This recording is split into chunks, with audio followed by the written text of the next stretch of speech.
আমার বাড়ি থেকে আমাকে টেনে হিঁচড়ে তাদের বাড়িতে নিয়ে যায়, নিয়ে যেয়ে হাতুড়ি, লাঠি এবং ধারালো ছোরা দ্বারা আমাকে গুরুতর আঘাত করে। আমার প্রতিবেশী সোরাব, তোজাম, আব্দুব, আবুল হোসেন এরা এর আগে আমার বাড়িতে এসে আমার বাড়ির পরিবারের লোকজনকে হুমকি ধামকি দিয়ে যায়। এজন্য আমি লালমনিরহাট সদর থানায় একটি জিডি করেছিলাম প্রায় 2 মাস আগে।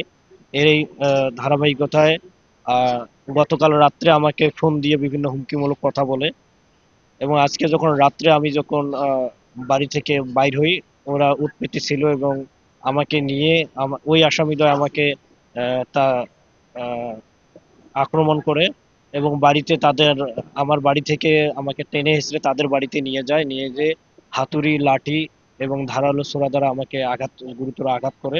All time Roma, you are so All time Roma. Taste it, love it. আমি ত্রিপল লাইনে ফোন দেওয়াতে পুলিশ যে আমাকে উদ্ধার করে, এবং আমাকে উদ্ধার করতে গিয়ে আমার মা, আমার চাচা, আরো প্রতিবেশী অনেকেই আহত হয়েছেন আর কি। আমি আহ, তদন্ত সাপেক্ষে এর আমি সঠিক বিচার আশা করি। প্রতিবেশীর সাথে ওনার বিষয়টা জিডি করছিলেন। সেই জিডিতে আমরা অলরেডি সাংবাদিক হেলাল কবির পক্ষে আমরা প্রসিকিউশন রিপোর্ট আদালতে সাবমিট করেছি। এখন গতকালকে যে ঘটনা ঘটছে সেটাও আজকে সেটা হলো আমি ওনার প্রতিবেশী ওনাকে মারপিট করেছে।